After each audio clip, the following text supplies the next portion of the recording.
Благодараме на Господа, браки и сестри, за овој саботен ден. Како што пише во Библијата, дека Исус секоја сабота го посетувал молитвениот дом или синагогата во негово време, така да и ние по обичајот секоја сабота сме овде и треба да бидеме овде, кај што се поклонуваме пред големиот Бог и го славиме неговото име. Насловот на денешната тема што сакам да ја споделам е навистина малку тешка за разбирање. Го молам Бога да ни помогне да ја разбереме. Зошто се одлучив за темата кога надежта умира? Минатиот месец имав потреба да посетам едно погребално предпријатие или фирма која врши услуги. Со одговорниот седнавме, разговаравме и тој ми рече, еве, што туку се вративме од погреб, каде што еден човек си го одзел животот. И тој човек кој бил на позиција висока за време на својот работен век. Пронашле проштално писмо на масата и го пронашле во двориштето. И така разговаравме на таа тема и ме оптеретуваше веќе скоро 2-3 недели, 2 недели најмалце, зошто луѓето посегнуваат да си го прекратат својот живот. Кога надежта ќе умре, луѓето го прекратуваат својот живот. Ке зборуваме, значи, за самоубиството. Како Библијата гледа на ова прашање? Барем јас еве за овие 40 години не сум проповедал ваква тема. Но малци копав, малци истражував кој е ставот на адвентистите.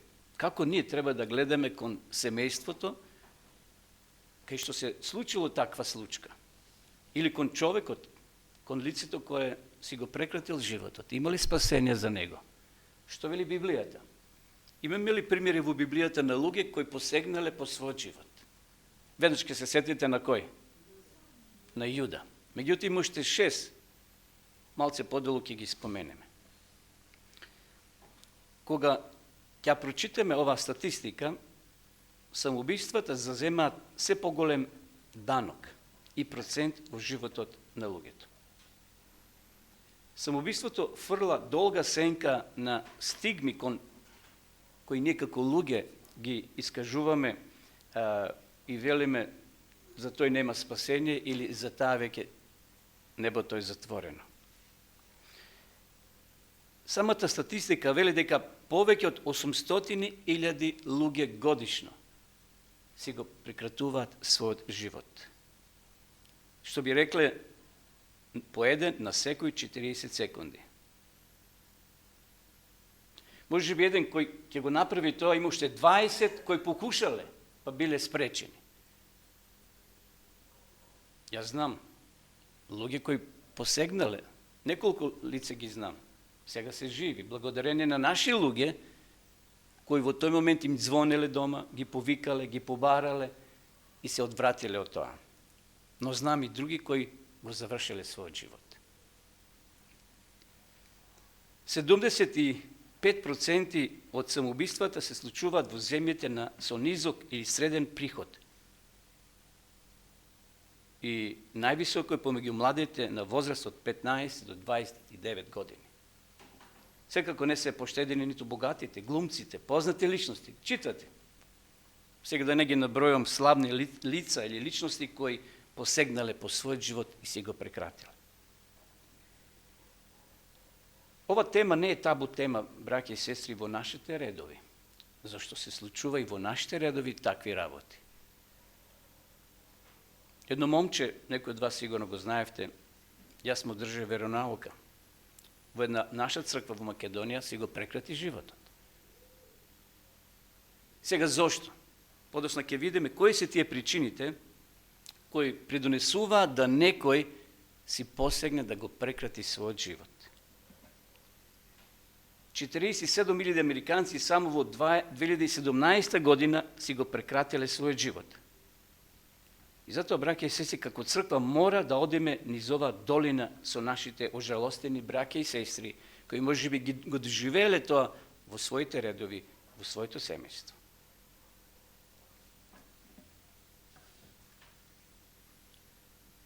postoji vo našta zemlja, vo Makedonija, i poseben den, 10. septembri, posveten svetski den za prevencija na samoubistvата.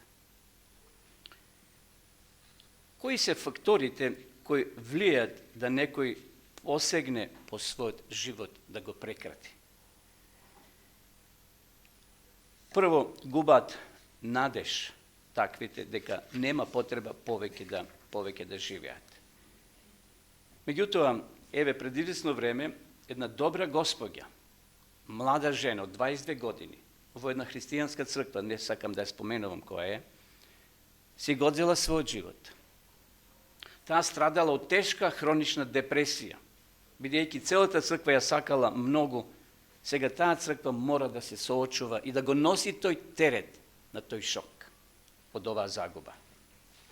2 дена подоцна, во таа црква, верниците добиле мејл, што се вели електронска пошта, на еден загрижен верник, брат, млад човек од таа црква. Во него тој го изразил своето жалење, што направила жената неопростив грев со своето самоубиство. Бидејќи сега веќе не може да бара прошка од Бога. И тој барал во писмото од верниците да ги предупреди за таквиот чин, за да не бидат одвоени од Бога за цела вечност. Тој е негов став. И тој го поделил тоа со верниците, да ги предупреди. Меѓутоа, неколку години претходно, еден од неговите најблиски роднини скокнал од моста и предизвикал чувство на голема болка во неговото семејство. Јас за овие 64 години не сум слушнал, барем од нашите простори овде, таква тема. Како ние да се однесуваме кон таквите луѓе? Дали да ги ставиме на столбот на срамот и за него вратата за вечноста е затворена? Ако ја читате Библијата од првата страница до последната, нема да најдете осуда. Иако јас не го одобрувам тоа, ниту го осудувам. Меѓутоа, во текот на ова размислување, ќе дојдеме до заеднички заклучок, секој сам за себе. Што Библијата конкретно вели? Елена Вајд вели дека и во нејзиното семејство имало членови кои биле депресивни, кои имале такви мисли и идеи да направат такво нешто. Секако јас не пронајдов дека некој тоа го направил, меѓутоа и денеска и ние може да се соочиме со такви депресивни мисли. Подоцна ќе спомнам кои може да бидат причини да некој изврши самоубиство. Меѓутоа, јас нема да го користам тој збор сега понатаму самоубиство, туку ќе го користам библискиот збор се откажа од својот живот. Мислам, звучи малци поблаго кога некој ќе се откаже од својот живот отколку зборот самоубиство. Зошто луѓето, браќа и сестри, се откажуваат од својот живот? Човекот може да се откаже од својот живот намерно од разни причини. Од разни причини. Кога би ги сега ставиле на вага причините и оние непричините или зошто не треба тоа да го направи, знаете, кога мерите килограм сол, со колко е тоа на вагата. Тука е. Не може да натегне едното или другото. Меѓутоа, списокот, само на брзина ќе го спомнам, е страв, срам од болка, емоционална изолација, депресија, ментална болест, па се до недостаток на квалитетен живот. Може би некој бил цел живот жртва и не може повеќе да издржи и ќе рече готово е. Не можам повеќе да го носам тој терет и ќе го прекратам својот живот. Ова црвена нишка, браќа и сестри, се провлекувани за овие причини. Меѓутоа, има ли навистина такви причини кога некој ќе го прекрати својот живот? Број 1. Губат надеж сред нивното страдање. Колку стари луѓе си рекле, подобро да си заминам. Добро, тие очекуваат смрт да дојде по природен пат, би рекол. Меѓутоа, некои сака да ја убрзат. Некои може би живееле со многу болки и страдања. И на крај донесуваат таква одлука. Губење надеж е последната капка и тие мислат дека никош нема да им биде подобро и затоа ќе го прекратат својот живот. Број 2. Се справуваат со сериозни зависност. Луѓето кои се справуваат со зависност често се осудувани од други и се третирани како да не заслужуваат сожалување. Се другираат, пијат и некои други пороци ги имат во својот живот. Мисля дека за нив Нема излез. Но сепак обществото пронашло излез. Има установи кај што се прифаќа таквите лица да се лечат од алкохол, од други зависности. Меѓутоа, треба да се насочат тие луѓе и да им помогнеме, ако знаеме дека некој има проблем со ова или со она. Има установи кај што може да им се помогне. Трето, манипулирани се од нивните внатрешни гласови, од нивната психоза. Мислам дека овде многу паѓаат. Кога вели гласот ми го кажа тоа. Некој глас ми зборува. Оди направи го тоа, зашто за тебе нема веќе живот. Едноставно ќе си најдеш улеснување. Меѓутоа, овде постоја, значи, професионална терапија кај што лекарите може да им помогнат на таквите луѓе. Мислат дека им станале товар на саканите. Едноставно не можат повеќе тоа да го издржат. Ја не знам тој човек зошто постигнал по својот живот. Кога доживел кариера, влегол во пензија и сега животот го прекратува. Меѓутоа,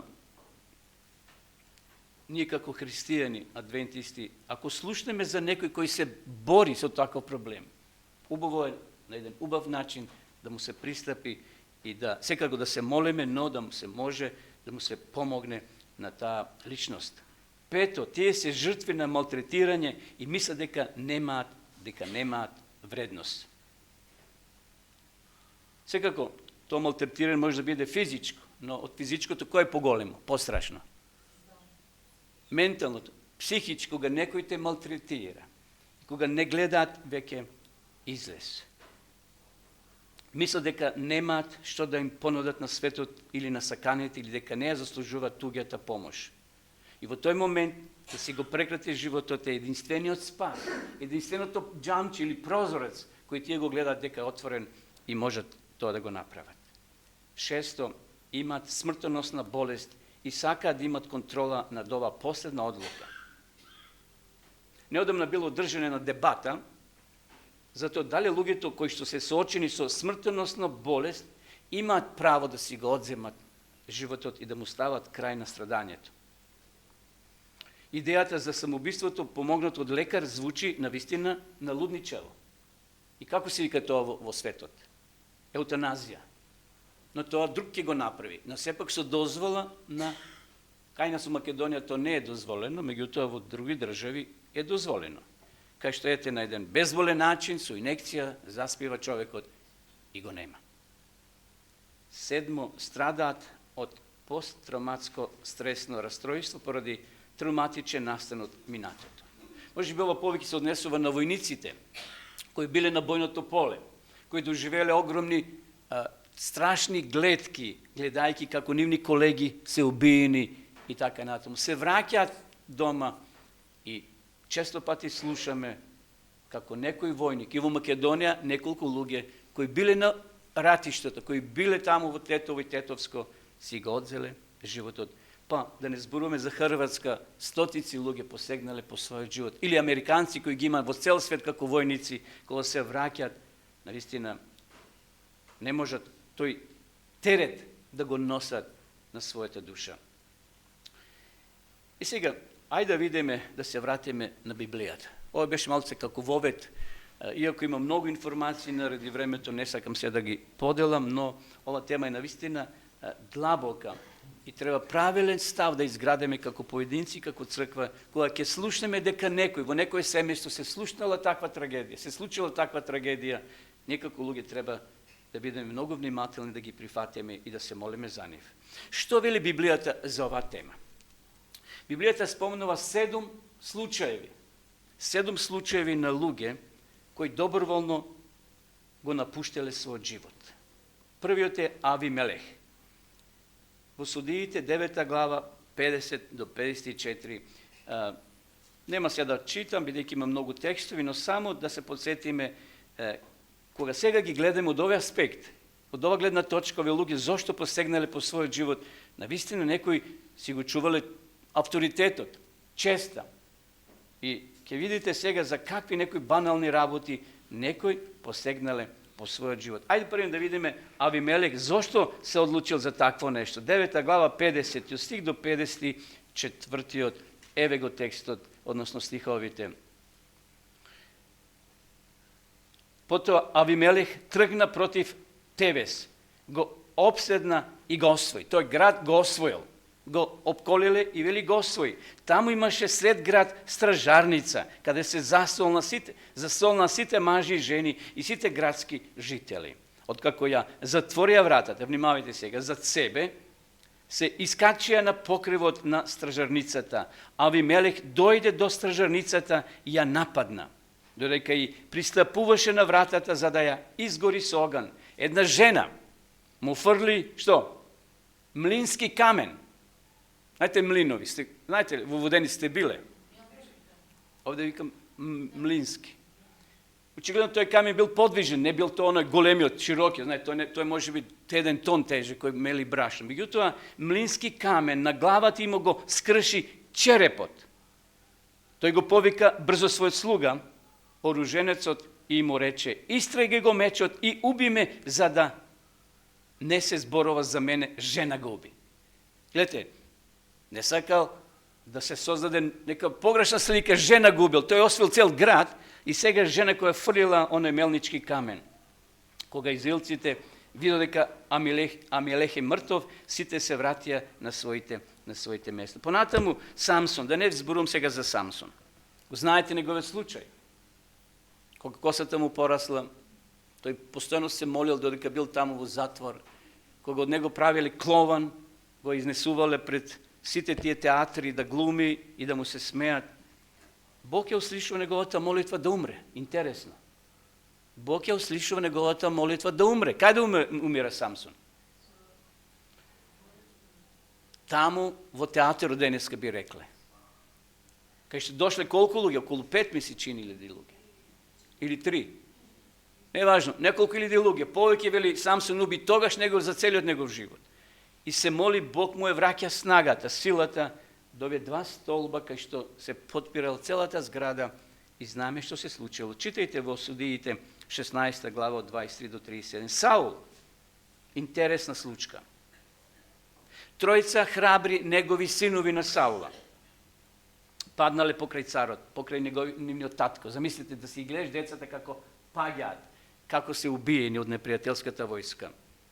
Тој видел како неговите војници паѓаат околу него и како непријателот со меч ги убива токму и неговите синови. Бидејќи и самиот бил ранет, не можел повеќе да војува. Едноставно сакал да побегне, но не можел.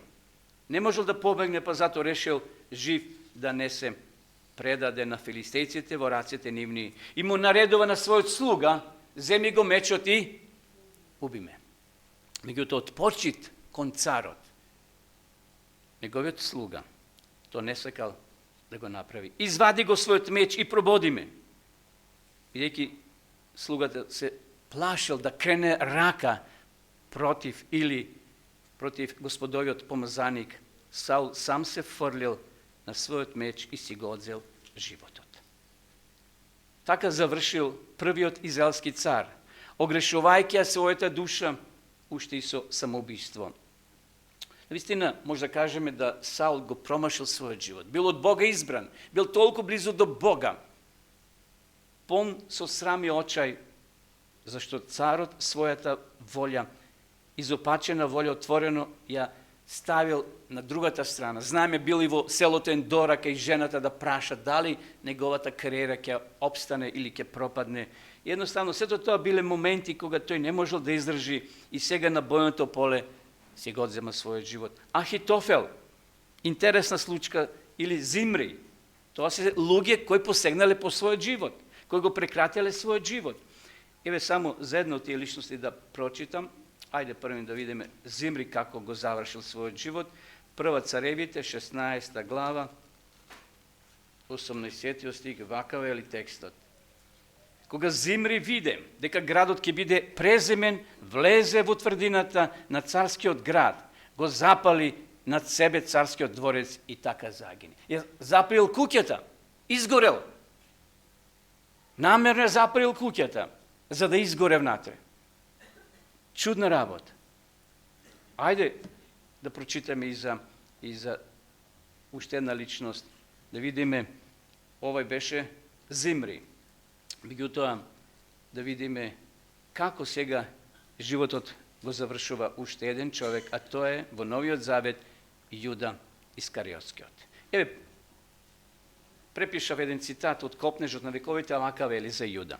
Додека поминувале покрај едно засолниште, засолнето место. Значи, патот те води некоја тука засолнето место, кај што не е така прометна улица, под едно суво дрво, го виделе телото на Јуда. Луѓе поминувале.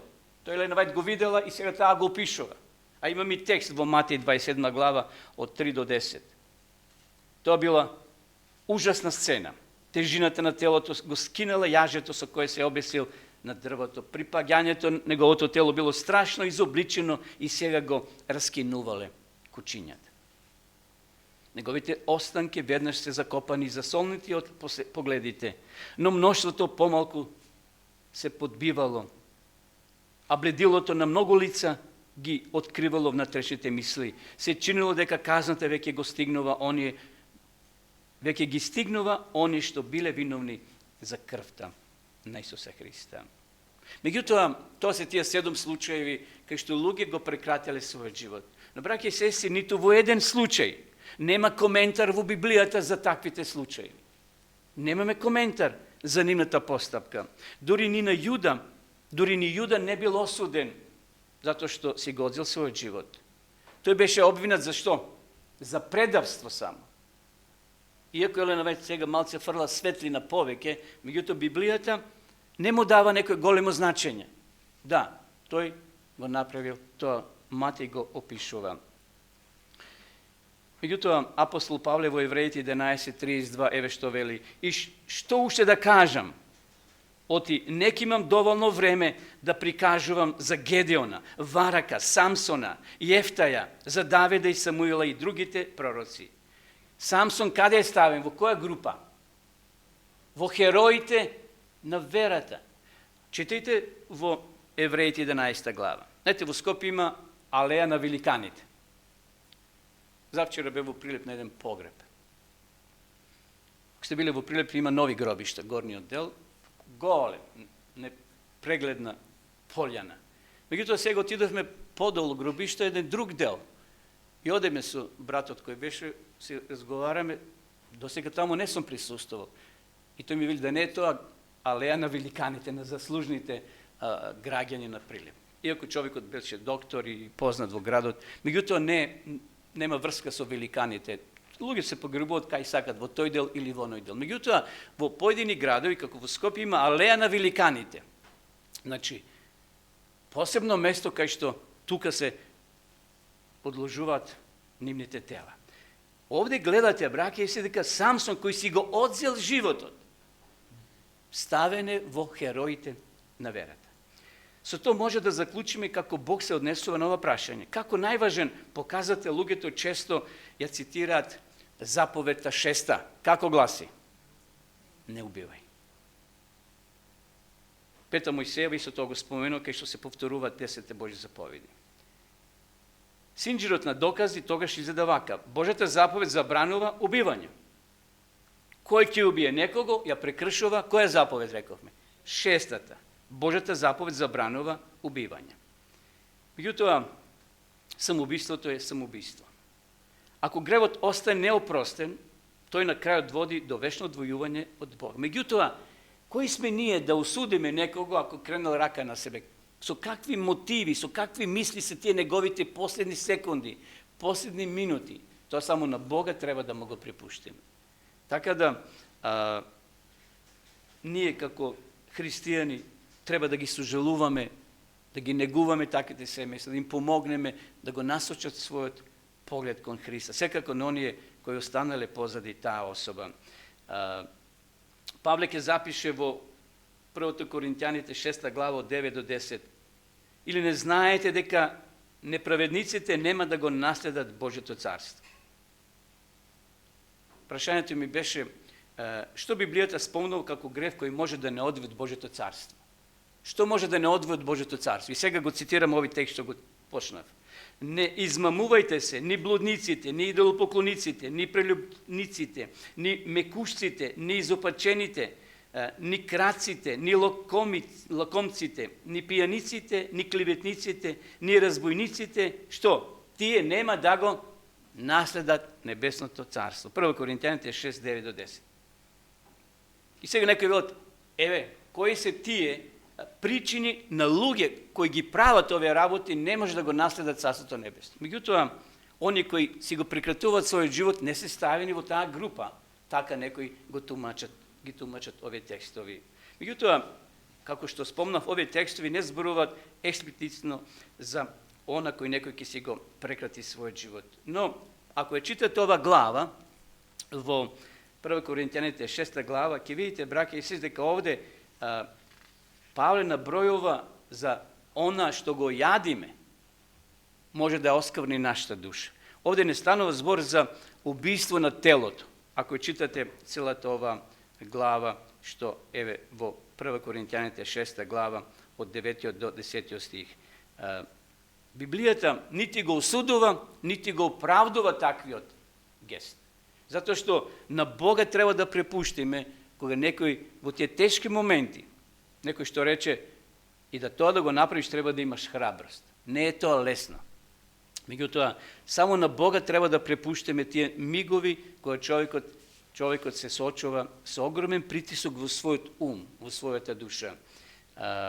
И затоа Библијата зборува оние 4 заповеди, односот кон Бога, и останатите 6 односот кон ближните, кон саканите. Но кога Бог ќе каже не уби, например на еврејски зборот не уби значи рацах. Убивај или погубува. Тоа е многу по-конкретно од намерно предизвикана смрт на некоја личност. Убиството се случува ладнокрвно и без оправдување. Значи зборот рацах значи убива или погубува. Да бидам по-конкретен, браќи и сестри, во Стариот Завет наоѓаме дури списоци на градови кај што Бог одобрил место, ако некој направи нешто такво, да отиде таму и да биде засолнат. Овде ја вклучува дури смртната казна за различни злосторства, намерно убиство, убивање во војна и крвна одмазда. Може да читате со мене 4 книга Мојсеева, 35 глава од 5 стих, Излез 19 глава, Исус Навин 20 глава. Само неколку редови. Меѓу градовите што ќе им ги дадете на левитите, 6 града нека им се за солниште, каде што ќе дозволите да избегат оне што убиле, и освен нив да дајте 42 града. Колку спомнав претходно? 6 и 42. Колку си тие? Замислите колку градови биле одвоени како уточиште за солниште. Сите градови што ќе им ги дадете на левитите, да бидат 48 града со поле околу нив. Сега, кога вие би ме прашале мене, или јас да ве прашам вас, дали одземањето на животот е грев или не е? И е, и не е. Тој тај дипломатски одговор би било. Меѓутоа, не треба, се зависи, знаете, од самата мотивација која стои и кој го одредува тој мотив кога некој ќе си го прекрати својот живот. С други зборови, библиските текстови, некои верници ги наведуваат овие зборови. Читав во Коринтјаните, не знаете ли дека вашето тело е храм на Светиот Дух, кој живее во вас и ви е даден од Бога, и дека не припаѓате само на себе, скапо сте купени, затоа прославите го Бога со своите тела. Знаете, Павле овде не зборува за убиството физичко на телото. Павле овде зборува за штетните ефекти на сексуални неморал, а не со намерно одземање на живот. Сега нема време да отворим, меѓутоа забележете си 1 Коринтјаните 6, 19 и 20. Целата глава има поглавје, заглавје, зашто Павле зборува. Кога ние, зато Павле вели овде, вашето тело е храм на Светиот Дух кој живее во вас и ви е даден од Бога, и дека не припаѓате само на себе. Значи зборува за тие неморални работи кои ги правеле евреите во тоа време. За негување на телото. Иако секако и храната може да убива, Ако ние ядеме храна која може да ни наштити на телото, ние самите индиректно го убиваме нашето тело. Ево, например, да предпоставиме дека некој си го одзел животот. Било од која причина. И луѓето ќе го прогласат за грешник и за него спасение нема. Знаете, една верска заедница, да не ја спомнам сега, во Македонија, таквите луѓе не ги погребуваат свештени лица. Еве, таа особа, што ја спомнав на почетокот, била пријавена во дотичната црква, попут не дошол. Зашто владиката му забранил. И затоа погребот заврши брзо. Затоа што ги немаше тие верски церемонии. Јас знам таму во моето село една пред повеќе години на жена исто така си го прекрати својот живот. Ја погребаа на гробишата на почетокот тука во горниот дел, скосема на ќошот, не таму меѓу другите. Значи ја смета дури на почетокот како грешна личност и не е достојна да лежи, да биде погребана таму меѓу другите, условно кажано, свети луѓе. Иако сега веќе се прошири гробишата и таа веќе дојде во тој ред. Меѓутоа, гледате каква фама постои кај луѓето, како оптеретување ако некој и како го гледа тој човек, дека за него повеќе нема спасение. Но, браќи и сестри, да ве потсетам на два библиска текста кои вели не судете за да не бидете судени. Не судете и нема да бидете судени. И не осудувајте за да не бидете осудени. Проштевајте и ќе ви биде простено. Лука 6.37 и Мати 7.1. Ги листав книгите од Елена Вајт и дојдов до книгата Патот кон Христа. Го извадив овој цитат, издани од 2005 година, вака вели таа. Ако срцето е обновено со делото на Божиот дух, животот ќе сведочи за тоа. Иако ние самите не можеме да направиме ништо за да го промениме нашето срце. Јасно ли до овде? Ништо не може да направиме да го промениме нашето срце. Или да се доведеме во хармонија со Бога. Иако воопшто не смееме да се подпираме нас себе или на нашите добри дела, нашиот живот ќе покаже дали Божјата благодат пребива во нас. Ќе се види промена во карактерот, навиките, аспирациите. Ќе видите јасна и одлучувачка разлика помеѓу она што било и она што е сега. Карактерот не се открива во случајни добри или лоши дела, туку во склонностите кои се манифестираат во зборовите и постапките. Веќе сестри, Библијата или со Библијата не можеме да потврдиме дека предпоставка дека Бог ќе го исклучи човекот од рајот, кој целиот свој живот му го посветил на Бога. И поред овие очајнички мигови, кој се борел самиот со себе, можеби веќе израстено не е како што треба, нема сили и посегнува по овој очајнички чин. Дали Бог таквата личност ќе остави надвор од рајот? Ќе затвори вратата на рајот? Тоа е само едно големо прашање кој јас го поставам. Карактерот не се открива во случајни добри или лоши дела, туку во склонностите кои се манифестираат. Како примерот на почетокот девојка од 22 години што ја спомнав. Од раѓање во црква. Растеле, ја сакале.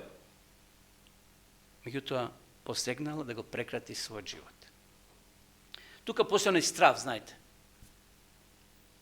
Овој мејл или таа пошта на почетокот што ја спомнав од овој млад човек кој ја пратил до верниците, еве што провеува понатаму во неговото писмо. Провеува страв, вака вели тој. Ако без разлика на се би можел да стигнам до новата земја, се мисли на рајот, зошто едноставно не би си го одзел животот и на тој начин не би ја избегнал целата болка и страдање што го носи животот. Затоа што тоа вели, пред тоа прашање, и сега вели, затоа што со тоа губам секоја можност да го обликувам мојот карактер. Значи, поставува риторичко прашање и дава одговор. Затоа што би го изгубил, вели, ја изгубил можноста да го обликувам мојот карактер. А карактерот е се што ќе понесеме со нас на новата земја. Елена Вајт вели, карактерот не се манифестира во зборовите и постапките. Понатаму вели, Секој од нас има проблеми и се бори со стресни работи секој ден, но тоа не значи дека треба сами да одлучуваме за нашите животи. Самоубиството никогаш не е решение и треба да се смета за ужасен греф и одвојуване од Бога. Убаво кажал, меѓутоа со неговата последна реченица јас не би се сложил. Тој вели самоубиството никогаш не е решение. Да, рековме неколку постат установи во државата, кај што може се помогне на такви лица. Меѓутоа на крај тој што заклучува, тоа треба се смета за ужасен греф и одвојуване од Бога. Тој е негов став, негово размислување. Овде тој ја нагласува мислата, факторот на страв. Ако луѓето одеднаш не би имале повеќе храброст да се соочат со божествената казна, тој вели, многу почесто би избрале да си го прекратат животот како излез. Секако, јас ги разбирам неговите намери на овој млад човек. Меѓутоа, стравот е тој кој може Бог да ни помогне да се ослободиме од него. Секако, медицината пронашла и некои лекарства кои се дава да се смири стравот и така нато. Меѓутоа, тоа не е лек, тоа може би моментално. Но, таму веле Библијата дека Сатанат е тој кој го нарушува нашето ментално здравје.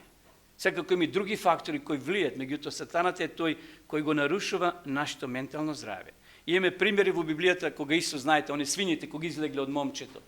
И други примери кај што навистина се ослободени од тие внатрешни притисоци кои една особа може да ги има.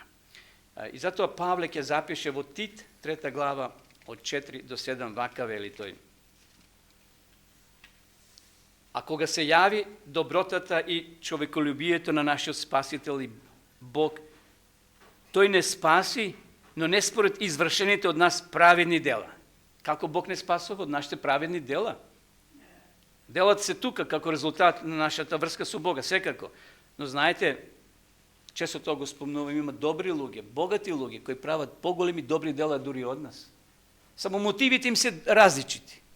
Меѓутоа, сакам да нагласам, Павле вели, то не е од нас, туку по својата милост, преку бањата на преродување и обновата од Светиот Дух, кога изобилно го излија на нас преку Исуса Христа, нашиот Спасител, да оправдани со неговата благодат, да станеме во надеж наследници на вечниот живот.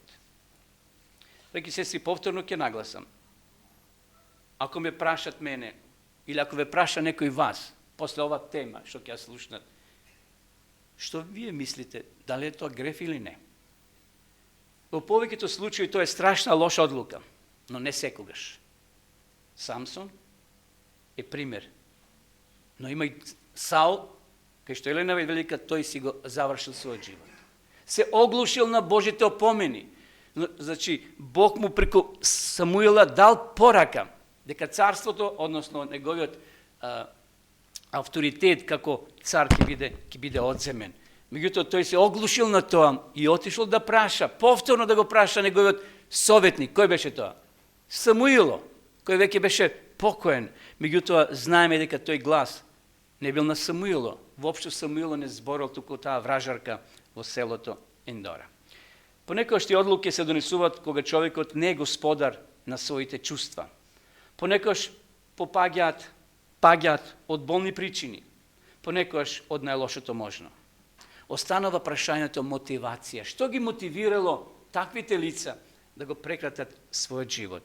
Самиот чин, навистина, понекогаш може да биде исправен, но и погрешен.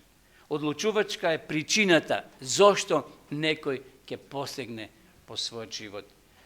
Како луѓе проценуваме врзостува на надворешните индикатори.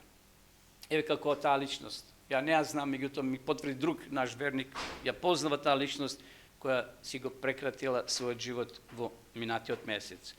Не ги знам причините, но човечки гледано, пензија, директор бил, сигурно има некоја повисока пензија, семејство, куќа, стан, што имал. Што биле причините? Не е наше да навлегуваме, браќа и сестри, и да правиме проценка. Не можеби, не ги разбираме целосно причините кои стојат поради мотивите за тоа што го тој направил. Меѓутоа, сакам да афирмирам неколку принципи кои треба да не водат. Прво, Život od čije? Dar od Boga. To je скапоцен подарок od Boga. Бог сака да живее во нашите животи преку Светиот Дух, за да му угодиме, да бидеме угодни на Бога. Второ, треба да им помогнеме на таквите лица. Ако слушаме дека некој има такви здравствени проблеми, психички, колко можеме ние да ги насочиме кон поквалитетни или поучени луѓе кои можат да допринесат да им се помогне на време на таквите луѓе. И трето, пресудата не е наша. Ние не треба да донесуваме пресуда дали некој направил траен грев пред Бога и дека за него повеќе нема спасение. Можеме да бидеме сигурни во едно само, браќа и сестри, а тоа е дека Бог кога решил да го жртвува својот собствен син Исус Христос, ќе стори се што е можно да донесе правилна пресуда на крајот на судот. И ако некој, како на млада жена од црквата спомната на почетокот, кој го сакала Бога со сето своје срце и во најтешката фаза од незината болест или од незиниот живот, го направила крајот на незиниот живот, тогаш сврсто верувам дека неговата милост, мислам на Божјата, е доволно голема за да ја задржи вратата на рајот отворена и за такви луѓе. Кој, како? Само Бог знае. Ако Бог го ставил Самсона во на плејада, во на група на јунаци, на херои на верата, Бог не знам што ќе одлучи за овој или за оној. Тоа го ставаме на Бога. Еве, при крајот на ова денешно размислување, ќе прочитам неколку текстови од апостол Павле, 2 Коринтјаните, 4 глава, 8 до 18, вака вели. Има многу овде длабоки мисли, кои може да не поврзат и со нашата денешна тема, кога надежта умира. Во се сме навредувани, но не сме притеснати. Во тешкоти сме, не губиме надеж. Не гонат, но не сме изоставени. Не кутнуваат, но ние не загинуваме. И секојаш во телото наше ја носиме смртта на Господа Исуса, така што и животот Исусов да се открие во телото наше.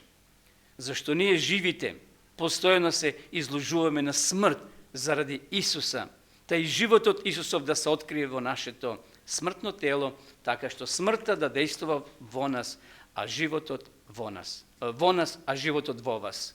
Имајќи го пак тој ист дух на верата, како што е напишано, поверува и затоа зборува. И ние веруваме, па затоа изборуваме, знаејќи дека Бог, кој го воскресна Господа Исуса, и нас ке не воскресне преку Исуса и ке не постави со вас или со нас. Зашто се е заради вас, та благодата, откако се приумножи преку мнозина, да произведе уште поголема благодарност за славата Божја.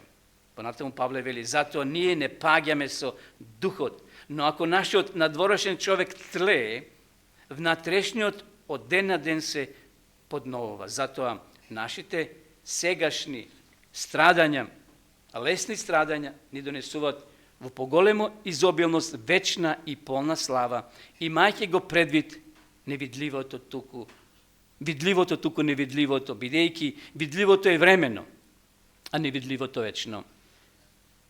Ние сме тешко притиснати од секоја страна, и Павле е право.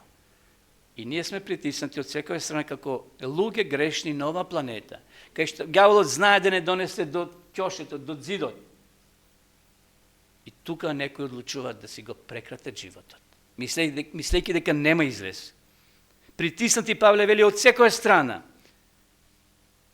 но не сме скршени. Павле гледа прозорче отворено. Павле вели, но не сме скршени, збунет, но не и во очај. Не ги вперуваме очите кон она што се гледа, туку кон она што не се гледа. Зашто она што се гледа е привремено, а она што не се гледа е вечно. И затоа, браќи и сестри, да име сочувство. Кога некој ќе го прекрати животот, не ги знаем причините, но ја чврсто верувам дека Бог вратата ќе отвори и според неговата волја, според Божјата промисла, тој ќе одлучи кој ќе влезе низ таа небесна порта. Бог вели, порака за сите нас кои сме сега овде. Еремија 33:3. Повикај ме Jaz ке ти odgovoram. Ке ти ги откријам големите и недостижни тајни, за кои што не знаеш ништо. Ова тема е табу тема. Не е целосно, може би до крај расчестнена.